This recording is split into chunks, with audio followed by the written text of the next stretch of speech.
بسم اللہ الرحمن الرحیم۔ ایک انسان کی جو سوچ ہے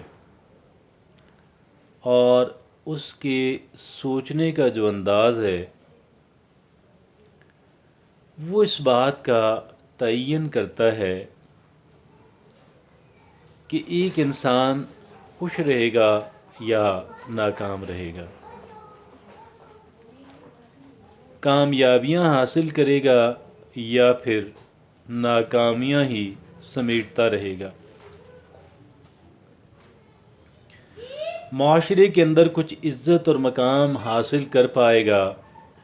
یا اس کے بالکل الٹ۔ ان ساری باتوں کا جو تعین ہے وہ اس انسان سے بات کر کے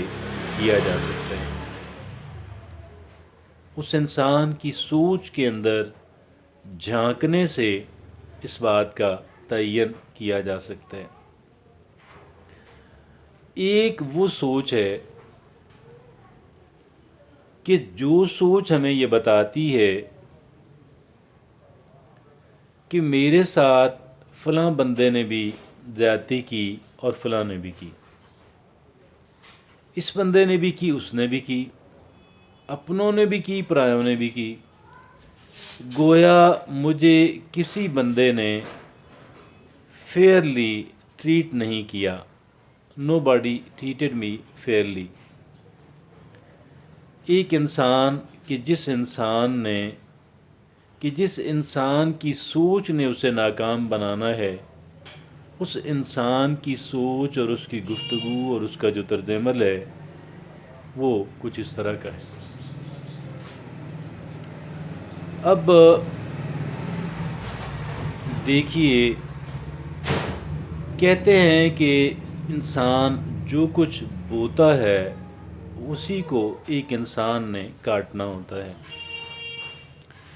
ہمارا ذہن اور ہماری مائنڈ اور ہماری جو سوچ ہے وہ ہماری کھیتی ہے، وہ ہمارا فیلڈ ہے، وہ ہمارا کھلیان ہے، ہمارا کھیت ہے، وہ ہمارا فارم ہے، یہ وہ زمین ہے کہ جس کے اوپر، یہ وہ سوئل ہے کہ جس سوئل کے اوپر میں نے اور آپ نے ہل چلانا ہے، اور ہل چلا کے وہاں پہ بیج ڈالنے ہیں، اور بیج ڈال کے پھر وہاں پہ فصل اگانی ہے۔ اس فصل کو ہم نے کھانا ہے،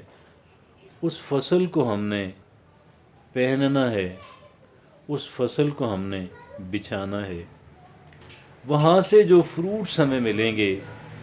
ان فروٹس کے عوض جو ہے وہ ہم نے اپنی زندگی گزارنی ہے۔ وہ فروٹس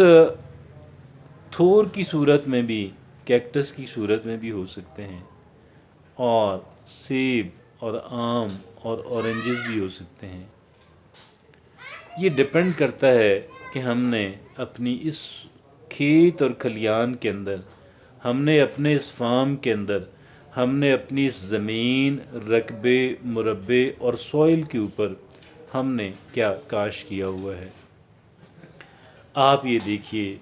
بعض لوگوں کو مظلوم بننے، مظلوم کہلوانے، وکٹم کہلوانے کا ان کا ایک رجحان اور ان کا مائنڈ سیٹ ڈیولپ ہو چکا ہوتا ہے کہ I was not treated fairly, مجھے اچھے انداز کے اندر ٹریٹ نہیں کیا گیا، neither by my parents Noor by the people around me, نہ تو مجھے والدین نے، نہ عزیز و اقارب اور رشتہ داروں نے، اور نہ ہی میرے دوست احباب اور ملنے والوں نے مجھے بہت اچھا ٹریٹ کیا، اور اسی وجہ سے میں آج اتنا ناکام انسان ٹھہرا ہوں۔ یا اگر میرے پاس کچھ نہیں ہے تو اس کی جو ذمہ داری ہے وہ میری ذات کے اوپر نہیں آتی ہے، بلکہ ان افراد کے اوپر آتی ہے کہ جنہوں نے میرے ساتھ ناانصافی والا جو رویہ ہے وہ اختیار کیا، غیر منصفانہ طریقے سے مجھے ٹریٹ کیا، اس کے ذمہ دار وہ افراد ہیں،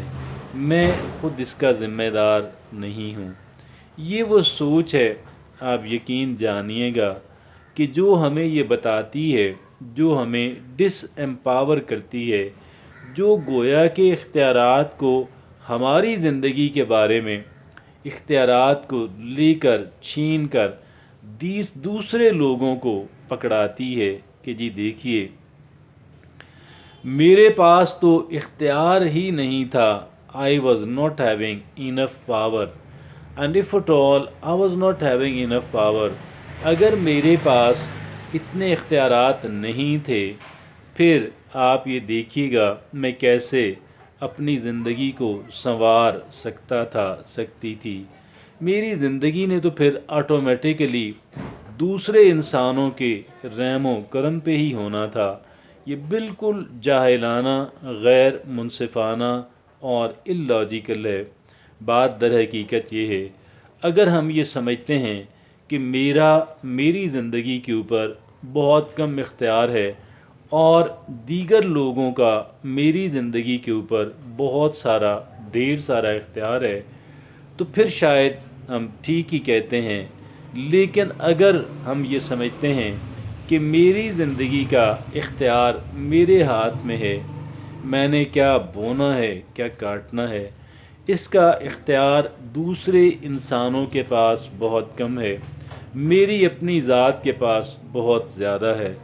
اور میں نے اپنے ان اختیارات کا استعمال جو ہے